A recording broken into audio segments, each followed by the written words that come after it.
अरे आता पोडियमकडे येऊ का?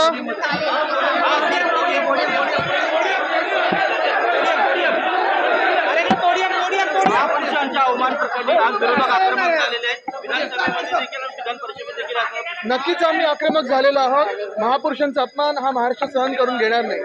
जी तत्कालीन राज्यपाल भगतसिंग कोश्यारी साहेबांनी प्रथा पाडलेली भाजपसाठी, तीच आपण पाहतोय। ही प्रथा आता पुढे नेत असताना कोरटकर आणि सोलापूरकर यांच्यावर कुठेही कारवाई होताना आम्हाला दिसत नाहीये।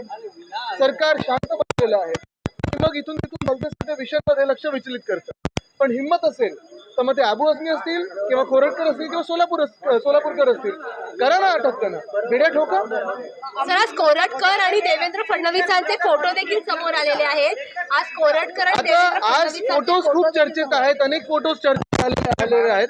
पण महत्त्वाची गोष्ट म्हणजे ज्याची पोच मुख्यमंत्र्यांच्या बंगल्यापर्यंत आहे, त्याला काय कोण अटक करणार आहे? काल देखील आपण पाहिलं, धनंजय मुंडे प्रकरण असेल, अक्का कोण आहे अजून आम्हाला मुख्यमंत्र्यांनी सांगणं गरजेचं आहे।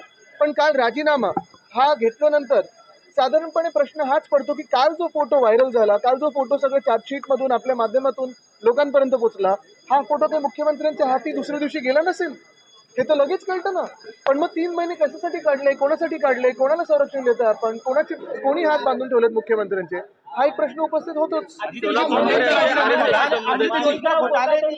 एकनाथ शिंदे जिम्मेदार, इस तरह का एफिडेविट दिया सुजाता सोनी ने। देखिए, बहुत सारे घोटाले एकनाथ शिंदे के हाथों से ही हुए, और अगर आप सही मायने से देखें तो ये सीएम ने एकनाथ शिंदे को भी बर्खास्त करना चाहिए, क्योंकि उनके हाथों से एमएमआरडीए का घोटाला हो, बीएमसी में काफी सारे घोटाले हो, रोड स्कैम हो, सारे तो सारे उन्होंने ही किए।